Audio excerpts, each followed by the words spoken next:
Olá, meus alunos, eu sou Evandro e a videoaula de hoje é a correção das atividades sobre indicadores socioeconômicos. Primeira questão, relacione as colunas. Então, a primeira coluna nós temos os indicadores: taxa de mortalidade infantil, expectativa de vida, taxa de analfabetismo, IDH e renda per capita. Na segunda coluna, vamos ver aqui. Então, a primeira, primeiro item diz assim: criado pela ONU, sintetiza vários índices num só. Esse aí é o IDH. Segundo item: quantos anos pode esperar viver um recém-nascido no país? Esse aí se refere à expectativa de vida número 2. Terceiro item: porcentagem da população com mais de 7 anos de idade que não sabe ler e nem escrever. Bem fácil, esse é o número 3, taxa de analfabetismo.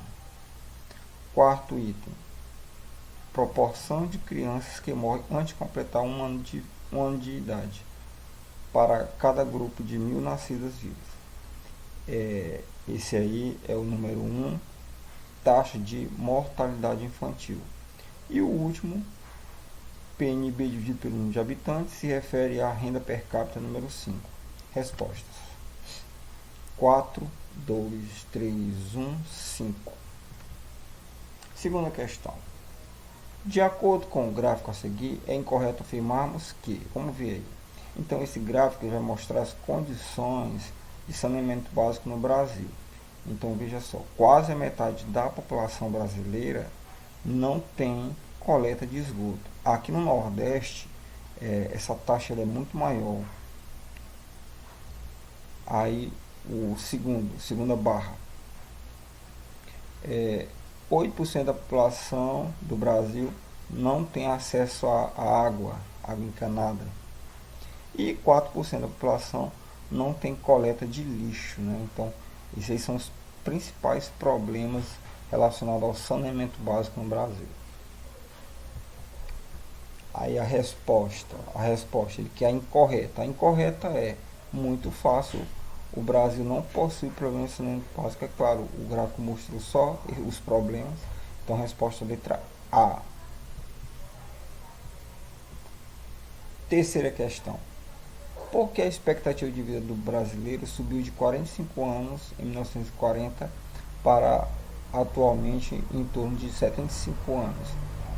Então, a sua resposta ela deva apontar para o processo de urbanização que sofreu o Brasil. A população brasileira ela vivia na zona rural.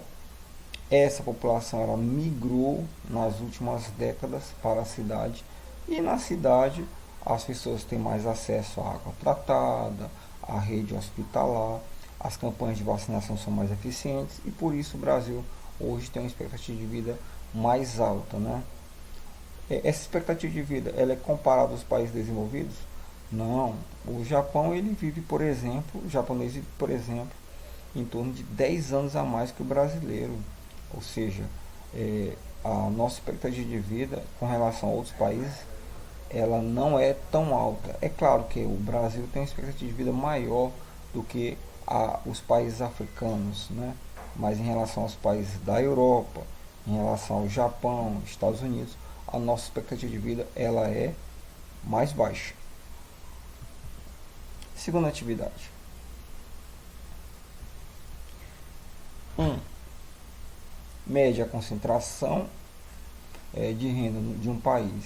De acordo com esse índice, o Brasil está entre os 5 países com maior concentração de renda. Um detalhe: o Brasil não é um país pobre, tá? O Brasil, ele há algum tempo atrás figurou entre os 10 países mais ricos do mundo. O Brasil é que quem é rico é muito rico e quem é pobre é muito pobre, ou seja, a riqueza do Brasil ele está concentrada na mão de uma minoria, tá certo? Não é como a França, a Noruega e outros países onde você tem salários altos, onde a população tem acesso a sistemas públicos eficientes, e isso vai tornar a desigualdade social menos gritante em relação a que acontece aqui no Brasil.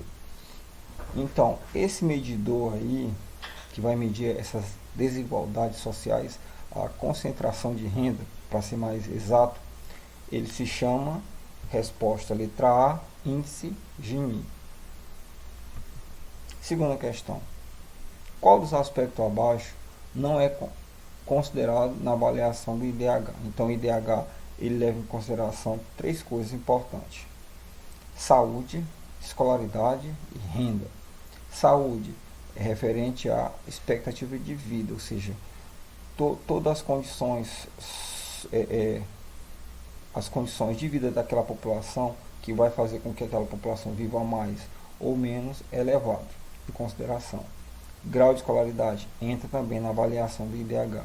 E, por fim, a renda per capita. Então, o que não é considerado pelo IDH é a resposta letra D, taxa de inflação. A taxa de inflação ela vai medir a variação dos preços, né? Terceira questão.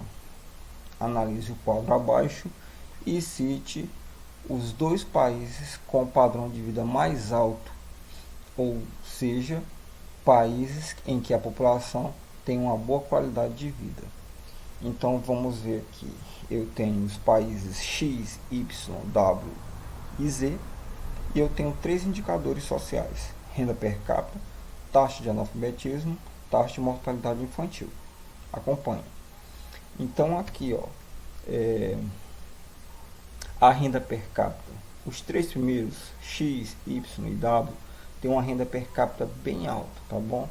O Z já tem uma renda bem mais baixa, né? Quase 10 vezes menor que a dos três primeiros. A taxa de analfabetismo. Somente o X e o Y tem uma taxa compatível com a dos países desenvolvidos. Nos países desenvolvidos, o analfabetismo é quase inexistente. Já no país W, esse número é muito alto, ou seja, muita gente é analfabeto, 20% da população. Por fim, taxa de mortalidade infantil, que vai avaliar como é que vive essa população. É um indicador importante, né? Já que a criança ela é vulnerável. Então, nos países desenvolvidos você tem muitas UTIs infantis, você tem pré-natal, você tem toda uma assistência médica, você tem boa alimentação da população, e isso faz com que essa mortalidade seja baixa. Então, o X e o Y são países desenvolvidos, onde a taxa de mortalidade infantil é muito baixinha. Já o país W, ele tem uma taxa bem mais alta. Estão acompanhando? E por fim, o Z é o país com os piores indicadores socioeconômicos. Então a dúvida é: quem são os países desenvolvidos? Somente o X e o Y. O W, embora tenha uma renda per capita alta, os outros indicadores mostram que a população, ou uma parcela da população, não vive bem, o que vai caracterizar como sendo um país subdesenvolvido. Então, resposta: apenas o X e Y. Quarta e última questão. Sobre os gráficos abaixo, coloque V para verdadeiro e F para falso. Então, eu tenho a taxa de analfabetismo por regiões no Brasil. Então, o Brasil, em 2016, tinha em torno de 11,8 milhões de analfabetos. E dessa população, desse total aí, você tem o seguinte: o Nordeste tem 14% da sua população analfabeta, ou seja, o índice do Nordeste ele é muito maior do que das outras regiões, tá bom? Taxa de mortalidade infantil. O número de crianças que morrem com menos de um ano por grupo de 1000, ele vem despencando, tá? A partir de 2016 ela deu uma subidinha aqui, mas no geral você percebe que ele despencou, tá certo? E isso até 2015. Então vamos lá. O Nordeste é a região brasileira com maior percentual de analfabetos? Sim, nós vimos olhando o gráfico agora há pouco. As taxas de analfabetismo da região Sul e Sudeste são um pouco menor que as taxas do Nordeste. Vamos ver aqui. O Sul e o Sudeste tem em torno de 3,8 e 3,6. Já o Nordeste tem 14,8, ou seja, não é um pouquinho maior a taxa do Nordeste, é muito maior. A taxa de analfabetismo do Nordeste em relação ao Sul e ao Sudeste, ela é quase 4 vezes maior, não é isso? Então, é falso. E a última, de maneira geral, a taxa de mortalidade infantil vem caindo no Brasil nos últimos anos. Confere a taxa de mortalidade infantil, ela despencou até 2015, deu uma subidinha aqui em 2016, mas no geral ela caiu, tá bom? Então está correto. Respostas: V, F, V.